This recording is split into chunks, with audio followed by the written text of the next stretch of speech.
bonjour Patrick. Aujourd'hui, on a le plaisir d'être dans les locaux du RCT Asso avec Olivier Rouard et Patrice Blacher, que tout le monde connaît, enfin les deux, hein, vous êtes connus sur la place de Toulon, hein, comme des loups blancs. Ok. On va vous faire parler, hein, parce qu'avant l'émission, vous avez beaucoup parlé, mais après, on va revenir un petit peu sur cette saison, qui est belle quand même, qui n'est pas terminée. Hein, donc, non, il reste encore un titre à aller chercher. Voilà. Chez les jeunes, hein, je parle. Hein, donc, ouais. Donc on peut signaler d'ailleurs à tous ceux qui vont monter voir la demi-finale à Lyon contre Bordeaux et qui peuvent s'arrêter au Pontet éventuellement à 14h, c'est ça ? 14h30. 14h30. Donc à confirmer quand même. Ouais. Allez, vas-y Patrice, annonce. Il y aura la finale contre... Voilà, la finale... il ne veut pas parler, contre le Loup. il est timide. Si, non, RCT contre le Loup à 14h30 au Pontet, c'est ce qui est prévu. Cadet Goderman, donc c'est les cadets première année. Ah, d'accord. Donc pour ceux qui montent en voiture, c'est tout à fait faisable. Hein. C'est un stop. 14h30. 14h30, c'est bien. C'est sur la route. Voilà. On prend directement l'autoroute, direction Lyon. On sort Avignon Nord, on regarde les cadets et après on fait 2 heures de C'est même préconisé. Ouais, c'est même préconisé. Je ne vais pas jusqu'à dire que c'est obligatoire, mais presque. Voilà. Et il nous faut du monde, il faut qu'on gagne la guerre des supporters. Hein. De toute façon, c'est pareil à Lyon. On va communiquer là-dessus. Hein. On va communiquer là-dessus et par la vidéo, mais aussi sur les réseaux, on va faire en sorte. Vous avez fait une communication, vous, sur les réseaux, ou vous avez sorti une affiche ça va se faire là. Demain, ça va. Donc on va relier tout ça parce que bon, la saison est belle quand même. Hein, je veux dire, aujourd'hui, vous avez que des satisfactions de M14, même aux espoirs qui ont quand même fait une finale. Comment vous l'avez ressenti cette saison ? Ça a été. Bon, bien sûr, on peut toujours mieux faire. Hein, y a pas de. Mais c'est vrai qu'il y a une bonne dynamique là, sans chez nos jeunes, chez les parents, les supporters, le club, une dynamique et ça se. Voilà, c'est une impulsion de nos jeunes qui mettent cet état d'esprit. Hein, pas plus tard qu'à Valence hier, avec nos M14 qui ont brillamment remporté le Super Challenge. Et puis les phases finales des Goderman aussi qui ont été exemplaires, hein, avec du jeu, des essais, voilà, de l'enthousiasme, le parcours de nos espoirs également. Oui, un beau parcours aussi. Hein. Voilà, les filles de RCTPM, toute cette RCTPM dynamique aussi, fait qu'il y a des victoires. Quoi. Les victoires amènent les victoires. Les finales, j'espère que ça va nous porter bonheur pour samedi. Les M14, je ne sais pas si les gens se rendent compte, mais c'est vraiment... C'est un exploit, quoi. C'est très dur. Parce que moi, je peux regarder, depuis, le tournoi existe depuis 1980, on a gagné une fois, hein, c'est ça, 2014. Oui. C'est très très compliqué et c'est le résultat en plus d'une saison exceptionnelle, hein, puisque je crois qu'ils ont perdu un match dans la saison. Donc, c'est un collectif qui est associé au projet RCT Passion. Hein. On rappelle que c'est une classe de sport-études. Donc c'est des élèves de 4e qui sont dans 3 collèges, Django Reinhardt, Bon Accueil et la Navarre. D'accord. Et on voit les résultats dès la 2e année avec ce parcours exemplaire. Alors bon, la route sera longue, mais comme tu l'as rappelé, la dernière fois qu'on avait gagné, c'était la génération de Louis Carbonel et Smiley, Flo Van Berg, donc une très très belle génération. Et là, on voit poindre aussi des jeunes avec beaucoup de qualité, donc c'est aussi le fruit d'un travail. On peut dire que les résultats de cette année sont peut-être un peu en avance parce qu'on est dans la formation, c'est un temps long. Et dès cette année, on a déjà des résultats très probants avec la finale des espoirs, la finale des cadets samedi, et puis c'est M14 qui ont remporté le Super Challenge. Et précédemment, ils avaient aussi remporté 2 tournois majeurs et fini 2e au 3e tournoi. Donc c'est aussi c'est pas le hasard et c'est le fruit de la qualité et du travail. Ouais, moi qui ai un peu suivi, fait les résultats toute la saison, c'est loin d'être le fruit du hasard. C'est pour ça que j'ai dit qu'ils ont fait une saison exceptionnelle, quoi, en termes de résultats.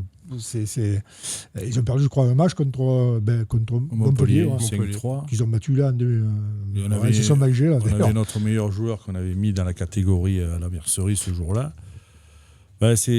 C'est en plusieurs phases ce Super Challenge là, c'est extraordinaire.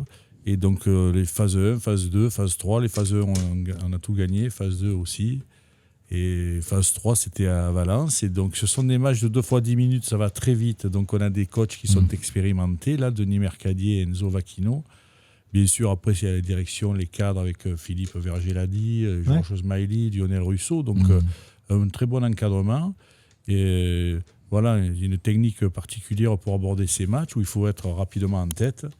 Et c'est ce qu'on est arrivé à faire à chaque fois, parce qu'on peut passer très vite à travers. Il suffit qu'on perde un match, et puis on n'est plus dans la poule des premiers, et puis c'est fini. On joue la 5 à 8e place, etc. Georges Smiley, d'ailleurs, qui était déjà là en 2014, lors de la dernière victoire, si ma mémoire est bonne. C'était lui qui a entraîné cette équipe. Qui a entraîné, qui est toujours présent et qui a un rôle de technicien du rugby. Donc c'est aussi le fruit du travail. On peut souligner aussi que l'école de rugby a obtenu le label 3 étoiles, qui faisait partie de nos objectifs et qui vient aussi, je dirais, c'est le plus haut niveau de la labellisation des écoles de rugby. On a une quinzaine en France. Et ça faisait partie de nos objectifs. Ça vient traduire aussi la politique de qualité, d'encadrement que l'on mène au sein du club. Et là, la M14, c'est des doubles licences Alors, justement, je voulais en parler un petit peu parce que c'est vrai qu'on a la lumière sur le RCT, mais il y a tout le monde les clubs aux alentours, je crois, qui jouent le jeu, des Valettois, des Sénois, puis après ça va jusqu'à Draguignan, Saint-Raphaël, Vallée du Gapeau. Donc voilà, c'est un ensemble, c'est le projet qui est mis en place là, qui est non seulement les collèges, c'est sûr, mais également les relations, le travail de relations, et puis la montée en puissance avec le travail de tous les cadres techniques et des clubs. C'est ce qu'il faut arriver à faire. Voilà. Ok, pour l'année prochaine, vous projetez comment ? Vous avez des projets ? Qu'est-ce que vous visez ? Toujours pareil, mieux on peut toujours faire mieux. Toujours mieux, Non, mais ce qu'on aime bien, nous, c'est que l'association, c'est un peu le poumon du rugby. On a la SASP.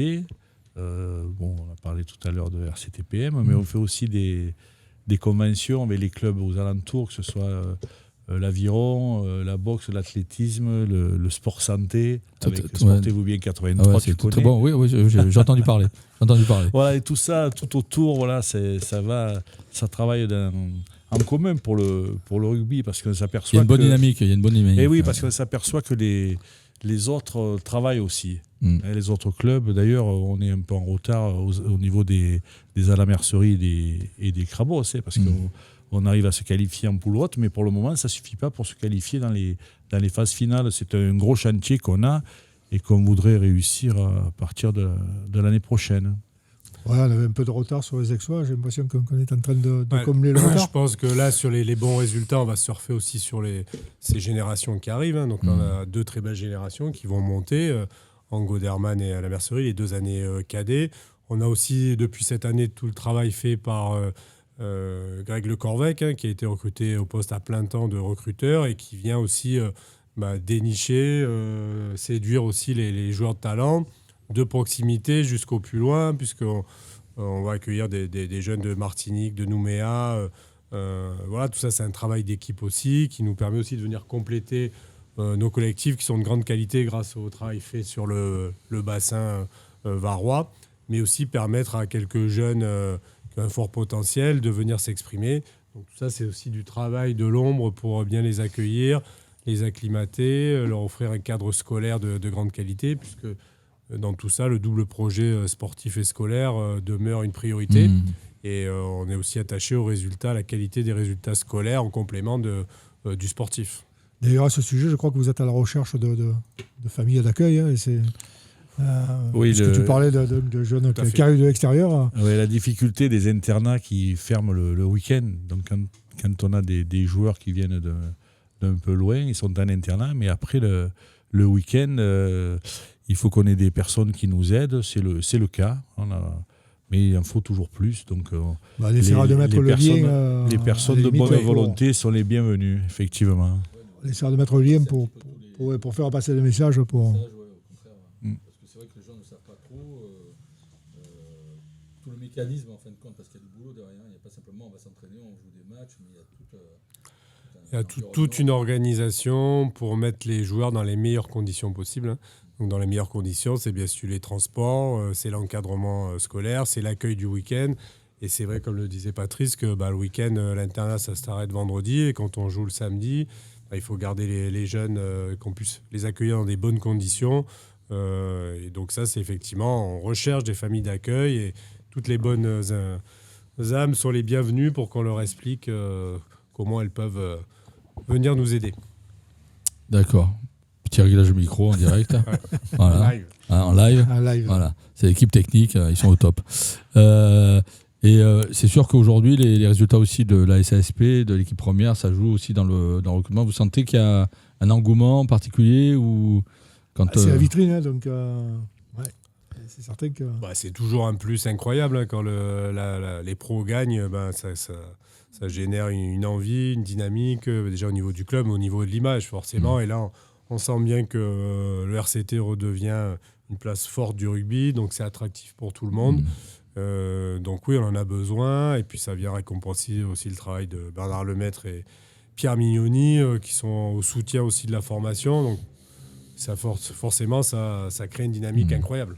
Je crois que c'est là où il y a eu le principal sujet d'amélioration, c'est la relation entre l'association et le CSP, puisque par le passé, j'ai souvenir, ça m'a beaucoup me trompé, qu'il n'y avait pas des relations idylliques avec la SASP.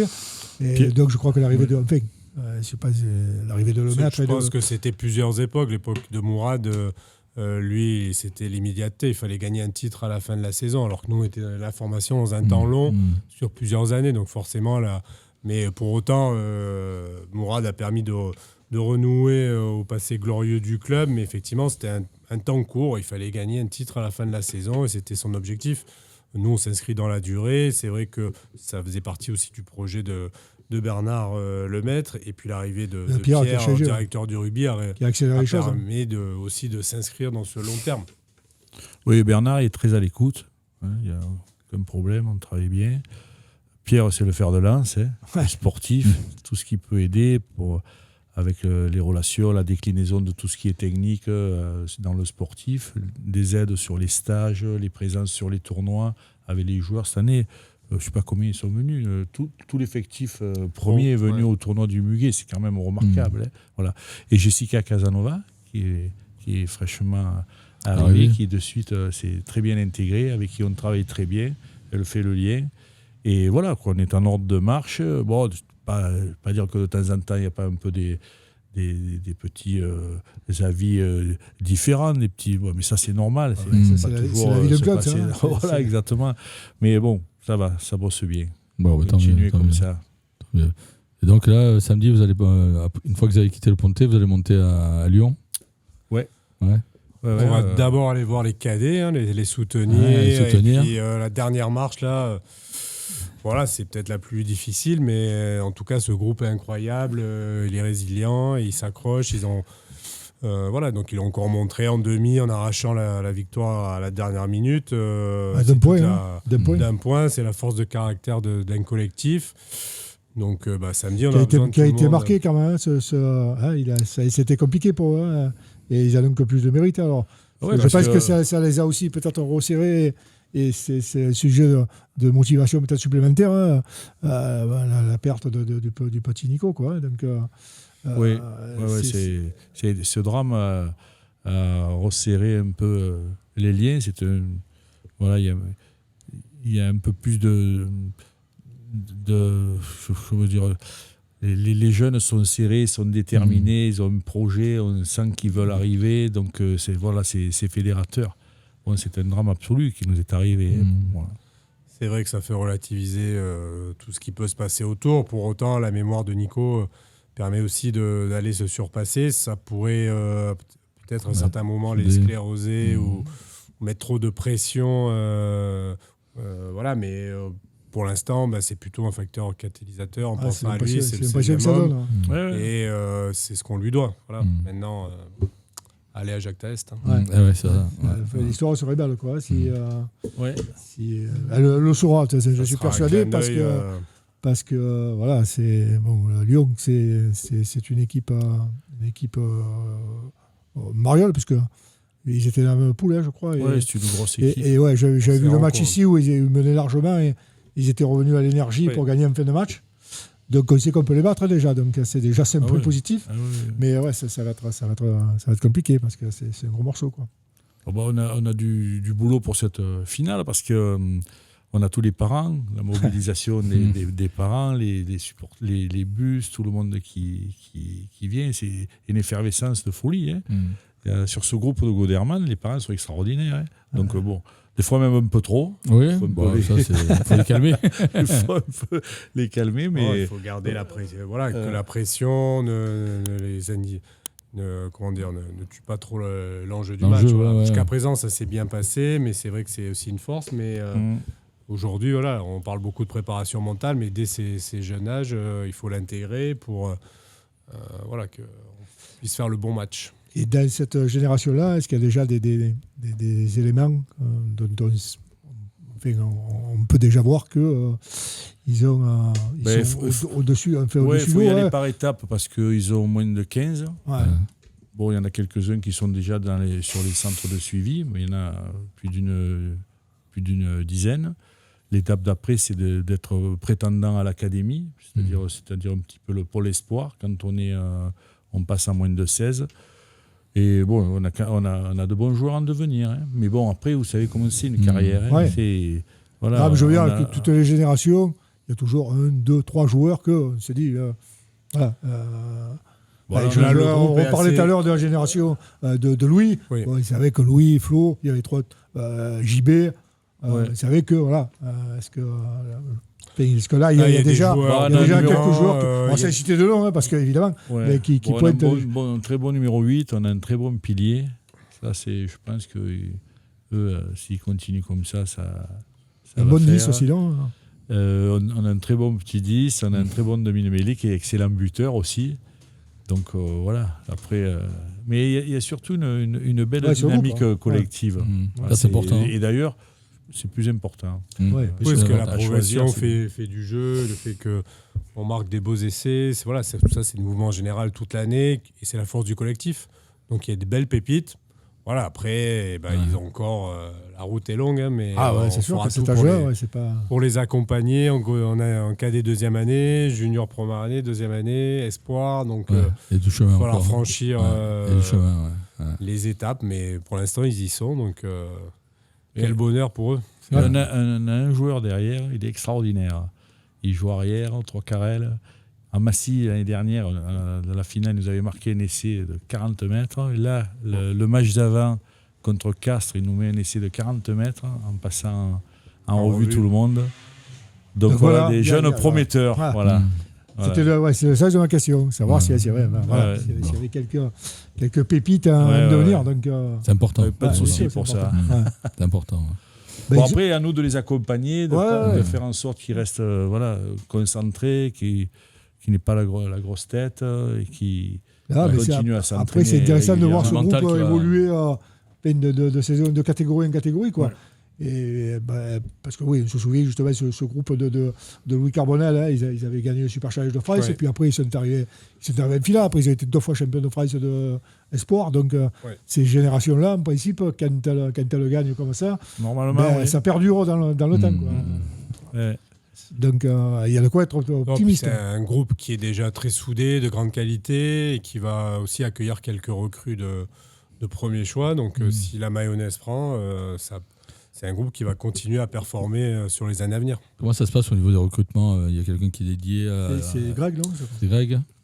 C'est un travail collectif, mais la nouveauté, c'est effectivement le poste de Greg Le Corvec qui a été créé pour, comme dans certains grands clubs, existe aussi un poste de recruteur à plein temps. Et donc, il est en charge du recrutement et à l'année d'aller voir, de mettre en relation, d'accueillir les familles, parce que là, on est en concurrence avec tous les clubs de l'Hexagone. Hein, c'est sûr. Hein. Et donc, à nous aussi de prouver que dans le projet du RCT, les jeunes seront les plus épanouis. Et c'est ce qu'on fait, et c'est le rôle de Greg, en lien aussi avec forcément tous les éducateurs et les coachs. Ce qu'on a, c'est on appelle ça le plan de succession. C'est-à-dire on a les effectifs par année, Goderman, à la mercerie, Grabos, et ce plan de succession, il est établi avec les joueurs actuels et évalué, et en fonction des postes, on estime un petit peu les joueurs qui pourraient nous renforcer. Après, il y a plusieurs questions qui se posent. Se renforcer, oui. faire venir quelqu'un pour prendre la place d'un des nôtres, non. D'accord. Donc il faut, il faut essayer de faire les choses. Réfléchi et il faut vraiment que ça nous apporte. Que ça nous apporte un plus, parce que les nôtres, les Toulonnais, les Varois. Il faut que ça apporte beaucoup d'estime. C'est pas recruter pour recruter. Donc c'est cohérent, quoi. Tout ça, c'est concerté pour effectivement renforcer les collectifs, être les plus performants possibles. Et dire aussi que cette année, on a créé, grâce à, bien sûr, au soutien de nos partenaires historiques, collectivités, mais aussi nos mécènes privés, un poste de Raphaël Steyer qui est en charge de l'Académie des joueurs premium. Donc c'est un poste transverse et qui vient suivre individuellement les joueurs. Et ça nous manquait un petit peu dans notre organisation au niveau de l'association. Et donc ce poste-là, occupé par Raphaël Steyer, vient suivre individuellement les joueurs pour les amener au plus haut niveau. Et c'est un vrai plus aussi cette année qui est venu compléter l'équipe. Notre directeur technique Martial Cotin, l'ensemble des coachs. D'accord. Bon, si vous voulez une image, on peut se dire souvent, vous avez remarqué que les fils d'eux réussissent souvent. Et pourquoi ? Parce qu'ils ont un accompagnement un peu particulier. Donc, c'était pas question d'avoir quelqu'un derrière chaque joueur, mais il est important de pouvoir s'occuper de nos jeunes et de savoir ce qui peut être amélioré, le suivi, les discussions avec eux, le respect, la façon de se comporter. Bon, c'est un tout, un grand joueur. C'est une formation complète. Il ne s'agit pas de faire 2 passes sur le terrain. Pas que ça. Il faut faire des hommes déjà. Voilà, c'est exactement ça. Voilà. C'est sûr que les mentalités ont changé entre 2014 et maintenant. L'approche du jeune rugbyman, maintenant, elle est particulière. Il faut rajouter quoi plus de les réseaux sociaux. Il y a les réseaux sociaux. C'est les en garde, les conseils, les parents, les groupes WhatsApp. Donc ça fait partie aussi de l'éducation du... Oui, parce qu'on n'a jamais fini. C'est comme un petit peu... c'est l'entraînement, c'est l'éducation de ses propres enfants. C'est-à-dire, c'est un éternel recommencement. Il faut un conseil en permanence, y revenir. C'est pas parce qu'on l'a dit une fois que l'année d'après, il ne faut plus le faire. Et voilà, donc il faut s'attacher à... C'est un travail longue haleine. Voilà. Et puis, il y a le projet aussi de les rendre autonomes le plus tôt possible. Donc, c'est aussi qu'il y ait une prise en charge individuelle de chacun et de les amener à être autonomes le plus rapidement possible en ayant tous les éléments. Après, ça reste des jeunes femmes, des jeunes hommes quand même. Mais c'est vrai qu'on a une exigence pour ces jeunes dès 14 ans qui est assez incroyable. Des fois, il faut un peu des passionnés pour dire, n'oublions pas qu'on est aussi dans la formation pour les accompagner et qu'ils ont droit à l'erreur aussi. Ça, c'est normal, mais il faut comprendre l'erreur. Et après, pas la reproduire s'ils veulent progresser. Et nous, on leur dit, on met tout en œuvre et vous avez un projet fabuleux. Vous allez vivre vos plus belles années, vivez-les à fond. Et Pierre Mignoni le dit souvent, attention, quand on a la chance qu'ils participent avec nous à des réunions, on dira peu d'entre vous seront professionnels. Il y en aura peut-être 1, 2, peut-être pas par génération. Pour autant, vous allez faire un parcours, vous avez les chances de vivre et toutes ces années-là, ça vous forgera toute votre vie. Quoi qu'il arrive. Et puis certains joueront en équipe première à Toulon, d'autres à la Seine, dans d'autres clubs pro aussi. Donc c'est l'objectif, c'est notre objectif. De temps en temps, on est un peu appelé par les proviseurs. L'établissement, il ne faut pas croire que tout va toujours bien. Alors, ils sont conscients des valeurs de rugby. C'est encore les rugbyman. Ça reste un million. C'est les jeunes. Donc, heureusement. Mais bon, tant mieux, en règle générale, ils sont bien éduqués. Bon. Donc, tout est positif. Samedi, pourvu que ça dure. Il y a un titre, et puis... ça serait bien, ça ferait 2 titres. Ça va être dur. Ça va être dur. Ça va être très dur. Comme une finale. Finale, c'est jamais facile. 50-50. Ça va être dur. Ça sera une belle saison, quoi qu'il arrive. Après, elle peut être extraordinaire. Sinon, elle sera belle. Je voulais faire une petite parenthèse aussi sur les filles. Alors, pas les filles de RCTPM, mais bien sûr, les cadettes. Les cadettes. Alors, les cadettes qui ont progressé, qui ont joué en élite 1. Il faut se rappeler qu'il y a 2 ans, on était en élite 2. Donc, c'est la 2e année en élite 1. Et dès la 2e année, on s'est qualifié pour les 8e de finale. On est tombé sur les champions, encore une fois, Toulouse, mais sur un score 39-26, je crois, de mémoire, avec une très belle victoire. Mais au-delà de ça, c'est un groupe qui a vraiment progressé, qui a donné plaisir à voir. c'est un travail qui ça vient récompenser le travail d'une année. Voilà. Et puis on a aussi Chloé Vial, notre jeune numéro 10, qui a ensuite fait le bonheur de RCTPM, a été appelé en équipe de France U18. Donc c'est aussi une belle satisfaction. Et puis au-delà des cadettes, la vraie réussite aussi, c'était la création de l'équipe Minimètre. Donc l'équipe Minimètre, c'est une équipe minime filles exclusivement à l'école de rugby et qui a matché cette année contre des garçons. Et elles ne se sont pas démontées, elles ont fait une année incroyable. Et ça les prépare aussi à venir jouer en cadette et alimenter. On est toujours là dans la formation. Ça faisait partie aussi des critères du label 3 étoiles d'avoir au moins 20 licenciés filles à l'école de rugby. On en est à 33 rien que sur les millimètres, plus 4-5 dans les autres catégories. Mais elles ont surtout fait plaisir à voir, pris du plaisir, et elles ont été vraiment incroyables, ces millimètres. Le rugby féminin, il est en pleine expansion. Hein. On commence à le voir aussi à la télé. Ils font des matchs extraordinaires au niveau des féminines. Et c'est vrai qu'aujourd'hui, avec les résultats, on sent qu'il y a un potentiel et c'est vraiment un progrès, quoi. Oui, on a Virginie Laporta qui fait un boulot énorme avec Raimé Gradoz, qui sont sur cette catégorie cadette. On a beaucoup de joueuses en devenir. Donc, Olivier a parlé de Chloé Vial, qui a joué la finale avec RCTPM. Elle est en double licence. On a également Salomé Blain, qui vient d'être prise pour le Seven olympique, équipe de France. Et donc, elles sont toutes les deux à Marcoussis. Et toutes les deux matchent avec RCTPM en ayant 17 ans. Et Chloé a marqué l'essai en finale, qui a fait qu'on a été champion de France. Donc c'est magnifique. Et on a encore, je pense, pas me tromper, 4-5 filles qui sont énormes et qui vont jouer l'année prochaine, parce qu'elles sont jeunes. L'année prochaine, pourront accéder donc là aussi, au RCTPM. Avec l'accession de RCTPM à l'étage au-dessus, ça aussi, ça crée une émulation supplémentaire. C'est prévu et dans les plans, mais effectivement, de jouer en élite 1 féminine va permettre de garder les talents aussi dans la région.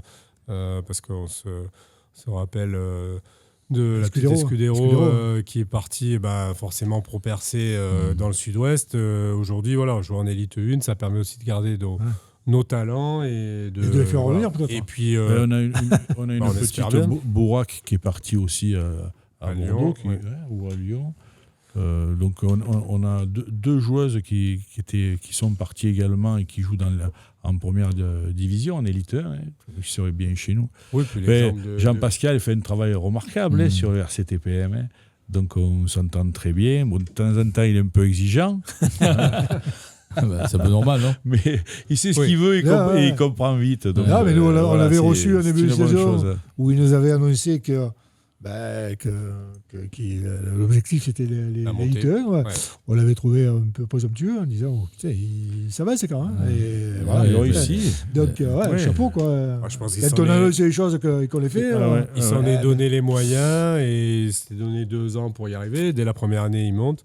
Après, ça fera la part belle à la formation, puisqu'en élite 1, pour le coup, les contraintes GIF sont plus importantes aussi. Donc, c'est une opportunité aussi pour les joueuses françaises de jouer. Puis nous, l'exemple de Chloé et Salomé montre aussi à l'ensemble du groupe cadet. Ça crée une émulation que elles peuvent y arriver. Derrière, c'est beaucoup de travail, mais à l'arrivée, elles peuvent être aussi intégrées. C'est exceptionnel, elles perdent un match. Oui, elles perdent le premier match et elles perdent plus. Et puis en plus, elles jouaient bien.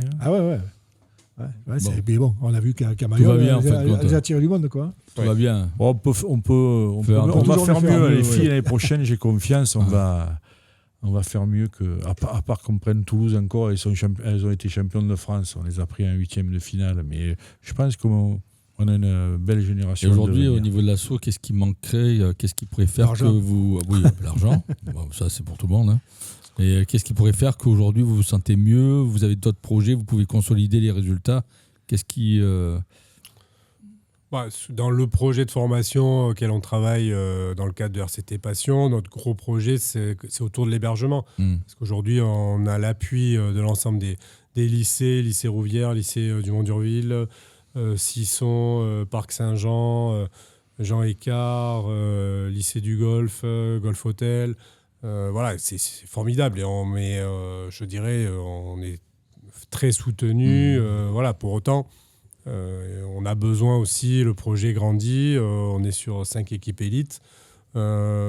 d'hébergement pour apporter les meilleures conditions possibles. Donc, le gros projet structurant sur lequel on travaille en termes d'équipement, c'est un hébergement qui nous permettrait d'accueillir ces mineurs. Donc, c'est forcément un encadrement avec des règles très, très strictes, parce qu'on est engagé aussi sur forcément l'ensemble du périmètre. Donc, c'est le gros projet qui nous manque un peu aujourd'hui lorsqu'on se compare à quelques grands clubs. Ça concerne combien de gamins, ça, les hébergements ?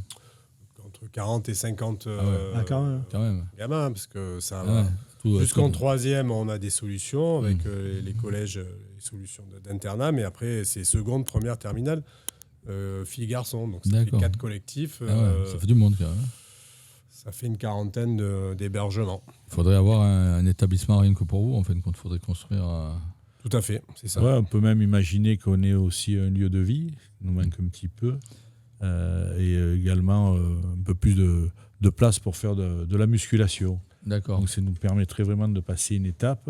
Mais bon, chaque chose en son temps, on ne peut pas tout avoir non plus du jour au lendemain, le projet, c'est de réaménager de l'angle, ou est-ce que ça serait d'essayer d'aller un petit peu vers l'extérieur ou On est ouvert aux propositions, on a quelques pistes, mais on ne peut pas trop en parler. Mais bon, c'est vrai que si on était un peu plus rassemblés, un peu plus ensemble sur le Saint-Emus, ça serait bien, parce qu'il y a Rouvière à proximité, un peu plus loin du monde. Mais voilà. Léo pas loin. Donc, je crois qu'ils vont faire un nouveau terrain ici, à côté.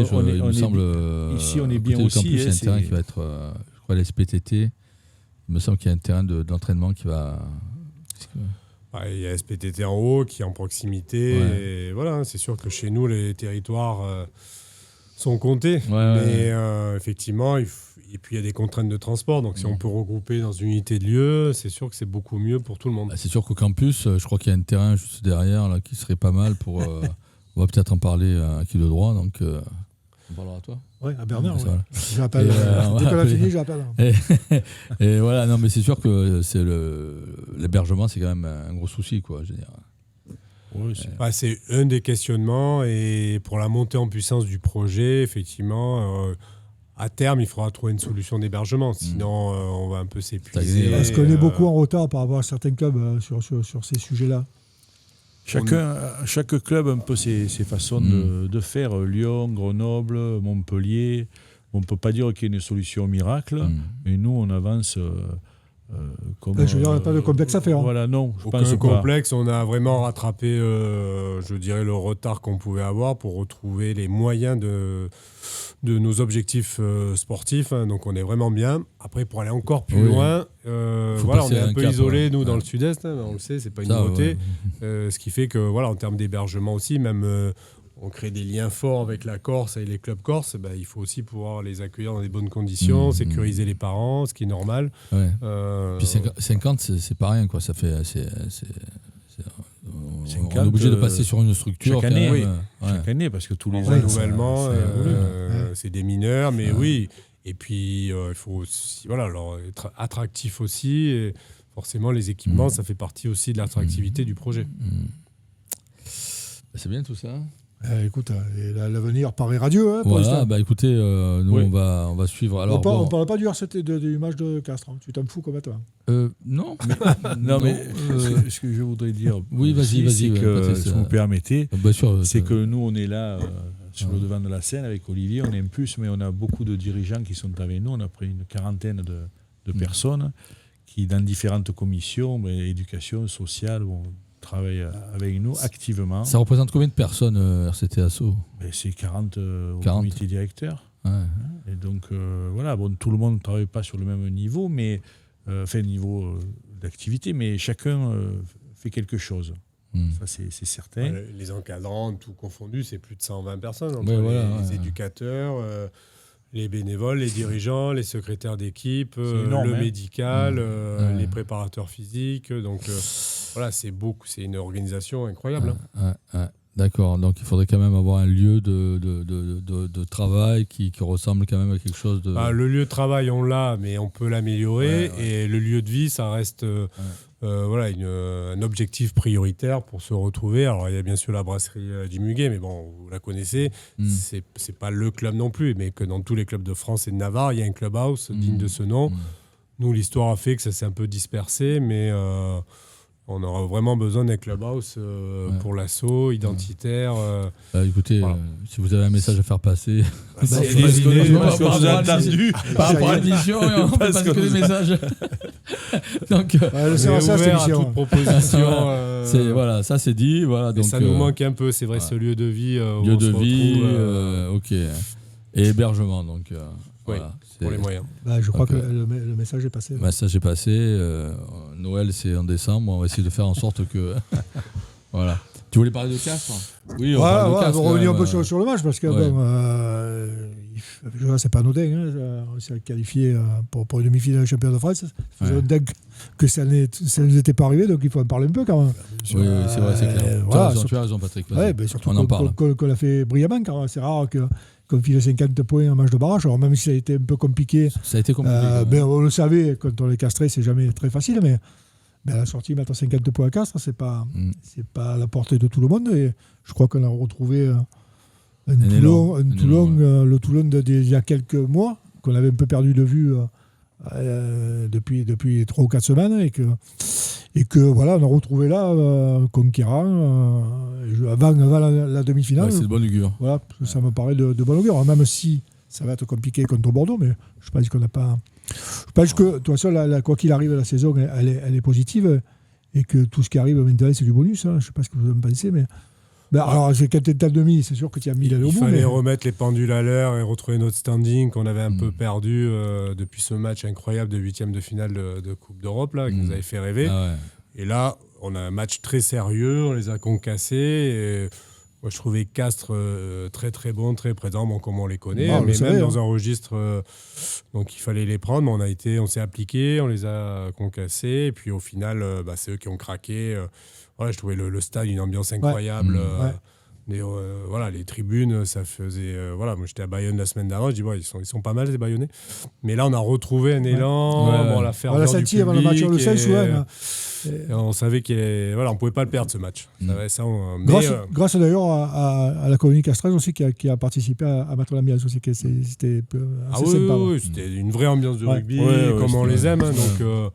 Je dirais chacun défend ses couleurs, mais à l'arrivée, vainqueur, c'est le rugby. Donc, grand bravo à tous. Il y avait de l'émotion aussi, de la tension, pas de cadeau, mais à l'arrivée, ça fait plaisir. Pour tout le travail fait toute l'année, de faire un match référence comme ça, pour tous les gens qui travaillent à l'année, Pierrot en premier, Bernard et tout le staff, tout le monde, de dire gros match, à l'arrivée, on a remis les pendules à l'heure, encore une fois. Et. Je pense que les castrés, ils n'ont rien à redire. Mais ils nous ont, comme d'habitude, donné du fil à retordre. Et puis alors, ce premier essai de Papali, là, je me suis dit, c'est pas possible, on part encore. C'est arrivé une fois, le gars, il marque. Non, mais il a traversé le. Tu manques un plaquage. Et à ce niveau-là, tu manques un plaquage quand on met comme ça. Là, tu te dis, après, ça a un peu. Alors, il passe devant, tu passes devant, tu te dis, putain, ça va encore se jouer à pas grand-chose. Et puis après, il y a une explosion de rugby. Il y a 27 points de Jaminet quand même aussi. Jaminet, Moi, j'y crois. J'y crois sur cette demi-finale parce qu'on a une équipe équilibrée. Il faut qu'on soit tous ensemble, bien présents tous. Devant, on est gaillards. Bon, on a Baptiste, on a des accélérateurs. Deux premières lignes. On a des rugueux avec Saint-Zel et Leicester. Donc, c'est. Oui, puis tu as Villiers qui va rentrer. On a un excellent buteur. Donc, moi, j'ai bien aimé. Je suis content pour Pierre, pour le staff de Tukovu. Tu l'as écouté, ça ? Oui. L'intervention de Tukovu sur Baptiste, c'était quand même. Ça prouve un peu l'envie, l'implication des joueurs, quoi. Parce que c'est bon, il pourrait rester dans son coin. Non, il faut jouer en équipe. Et venant d'un joueur comme ça m'a surpris et agréablement surpris quand même.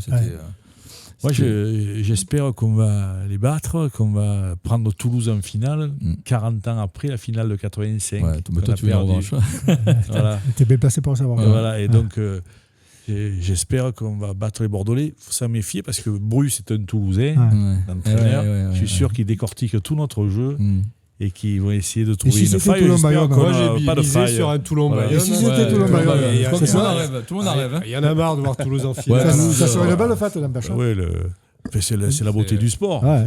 Sinon, si tout était écrit à l'avance. Enfin, Toulouse, les deux autres se sont reposés le week-end. Ouais. Alors, des fois, se reposer, manquer de rythme, c'est peut-être pas. On sait pas. Bordeaux, ils ont la Coupe d'Europe. J'espère qu'on n'a pas trop de blessés. On n'a pas de blessés. Apparemment, tout le monde rentre. Tout le monde est là. Donc, non, c'est vrai, Toulouse. On a l'impression que quand il y a les phases finales, ils se blessent moins. Ouais, c'est bizarre. Ils deviennent moins fragiles. Ils deviennent de suite moins fragiles. Ouais. T'avais autre chose à dire? Non, je voulais, puisqu'on parlait du rugby varois, je voulais signaler quand même la qualification pour la finale de hier. Ouais, super. Qui s'est qualifié pour la finale du championnat de France de Régional 3. Ils ont battu Salagou 46-12. Eux aussi, ils n'ont pas perdu beaucoup de matchs de la saison. Je ne sais pas s'ils ont perdu un d'ailleurs. Il me semble qu'ils sont vaincus. Ils sont vaincus depuis le début de la saison. Donc voilà, ça prouve aussi là. Hier, c'est un club qui se reconstruit, c'est un bassin du rugby et c'est bien qu'ils aient aussi conservé un groupe de grande qualité qui a joué le jeu. Comme quoi, les valeurs du rugby, c'est aussi d'être attaché à son club formateur. Il faut rester au-dessus, mais il fallait quand même le faire. Ils ont dû un peu s'emmerder en phase de poule, carrément, parce qu'ils ont défoncé tout le monde pendant toutes les phases de poule. Ils ont mis 50 points à tout le monde. Après, un titre, ça reste un titre. Bien sûr. La catégorie, c'est du bonheur absolu. Donc, on leur souhaite d'aller au bout. Je souhaite de soulever le trophée. Je serais surpris. De la façon dont ils survolaient la saison, s'ils perdent la finale, je serais vraiment surpris. Mais bon, après, c'est sûr qu'il peut tout arriver. Ça reste un match. Ils vont gagner, les Irois. Ouais, j'espère pour eux. Le carte jaune, puisque tu me le demandes, je voulais le donner à la Ligue qui autorise certains clubs à donner accès, je vais y arriver, aux supporters sur la pelouse. Oui. Et d'autres où, ma foi, dès que tu mets un pied sur la pelouse, tu prends une amende et de la suspension. Donc, où personne ne met le pied sur la pelouse. La Ligue professionnelle, tu veux dire. Oui, je parle de la Ligue professionnelle. Où personne rentre sur le terrain, mais visiblement, il y a des clubs où c'est moins problématique que d'autres. Ici, j'ai pour mémoire que dès qu'un joueur, un supporter qui a mis le pied sur la pelouse, on a eu menace de suspension et amende. Donc, voilà. Et quand on voit ce qui s'est passé à Grenoble et ailleurs, voilà. Donc j'ai du mal à comprendre. Qu'il y ait ce deux poids, deux mesures. Alors, ici, on est habitué aux deux poids, deux mesures. Mais voilà. Parce que là, il y a un pauvre jeune qui a essayé de. Je ne sais pas si vous l'avez vu. Non. Samedi soir, il y a un jeune qui a malheureusement essayé, qui n'avait jamais, mais qui était plutôt sympa. Putain, mais ils l'ont évacué. Mais Manu Militari, quoi. Le bras derrière le dos, ils l'ont viré. Et quand tu vois ce qui se passe à Grenoble, où les mecs ils sont rentrés à 3 ou 4 minutes sur la pelouse, et tout se passe bien. Donc ils se sont battus à la sortie. Mais bon, personne ne les a empêchés de rentrer. Donc, voilà, mais personne ne les a empêchés de rentrer. Donc,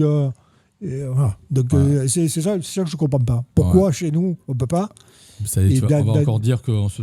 Non, mais voilà. C'est un peu parano. On est un peu parano, mais des fois, c'est justifié quand même, notre paranoïa. Elle n'est pas toujours gratuite. C'est clair. Toi, le carton rouge, tu sais. Moi, c'était un peu dans la même lignée, c'est-à-dire tous les événements qu'il y a eu à la finale, à l'Access, entre Perpignan et Grenoble. Les gens sont rentrés sur la pelouse et en fin de compte, c'est parti en bagarre. Rivière, apparemment, il avait la chemise tachée de sang. Je veux dire qu'il faut faire attention à certaines dérives et que le rugby reste le rugby et qu'on arrive à respecter l'adversaire même dans la frustration, parce que je pense que Grenoble, à mon avis, doit être. Ils ont de quoi un peu ça. Ils sont un peu frustrés. Donc il faut. J'allais dire dans. Je passe à Aubin, là, pas cher. Ouais, ça c'est dur. Hein. Je pense que dans la société à laquelle on vit, il faut quand même être très très vigilant, et on en a parlé au niveau des jeunes et tout, de ne pas tomber dans des travers qui seront irréversibles. Et il faut que ça reste une compétition, un respect. Et puis voilà, on peut s'insulter. Il faut rester dans la communion du rugby. On l'a bien vu avec Castres, un public, pourtant, ils sont âpres, mais on peut dire qu'avant, autour du match, ça s'est très bien passé. C'est ça. Même après, la communion entre joueurs, l'hommage à Raizuke, c'est beau. C'est beau. C'est une belle image. C'est une belle image. Il faut que ça reste comme ça, l'esprit rugby, il faut que ça reste comme ça, et puis qu'on n'arrive pas à des débordements parce qu'il y a eu quelques cas là, de bagarres, parce qu'on parle souvent du VAR, mais bon, et pas que dans le VAR, où il y a eu il y a eu un peu jeunesse. Ouais, je sais pas où. Annecy, donc, où ça a été copié. Voilà, j'ai vu un document où tout le bureau, tout le club d'Annecy a démissionné. Ouais, parce que le match perdu. Ils ont fait appel et puis finalement, il y a eu un changement de. Je sais pas ce qui s'est passé. Ouais, ils ont eu un match perdu. Ils devaient monter, donc ils ne montent plus. Voilà, donc il faut.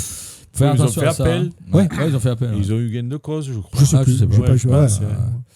Attention à ces dérives dans une société qui est toujours un peu en. Ce qui se passe au foot d'ailleurs là. Voilà, ce qui s'est passé à Toulouse, je suivais un peu ce matin là, où un tournoi de jeunes où aussi. Ils se sont battus. Il y a eu personne dans l'état grave. Bref. D'abord, au foot, c'est habituel. Le foot, ça reste le foot. Le rugby, il faut qu'il reste ce qu'il est. C'est un sport de valeur. Voilà, donc, et ça commence dès le jeune âge, et puis, et puis ça perdure après. Voilà. Vous avez quelque chose à rajouter, messieurs? Profitez. Pour Cognac J, c'est bon. Ça se battre quand on fait un môle de 15 mètres et qu'on marque, c'est agréable. C'est bon. Mais c'est vrai que. Et quand on avance sans mêlée. Mais c'est vrai qu'on parle souvent de l'ambiance, mais avant, quand il y avait une mêlée au centre, enfin un coup d'envoi, mêlée au centre du terrain, ça partait en vrille. Il y avait quelques taquets qui partaient et tout le public se levait. Maintenant, c'est un peu plus compliqué. Fais attention à tout. On fait un bon môle qui avance devant. Oui, ça c'est beau. Ça, au coin. Ça c'est beau aussi. Ils en ont fait un beau. Une mêlée qui. Ils en ont fait un beau. Incroyable. Bien, messieurs, on vous souhaite le meilleur. Déjà, on vous remercie. Et puis, merci à vous. On le rappelle, donc samedi 14h30 au Pontet. C'est sur la route pour aller à Lyon. Donc, pas de sortie à Avignon Nord. Toulon, finale cadet Goderman. Voilà. Donc, allez, Toulon. Allez, Toulon. On va en parler sur les réseaux et puis on vous souhaite le meilleur. Voilà. Merci. Merci Bonsoir. beaucoup. Bye.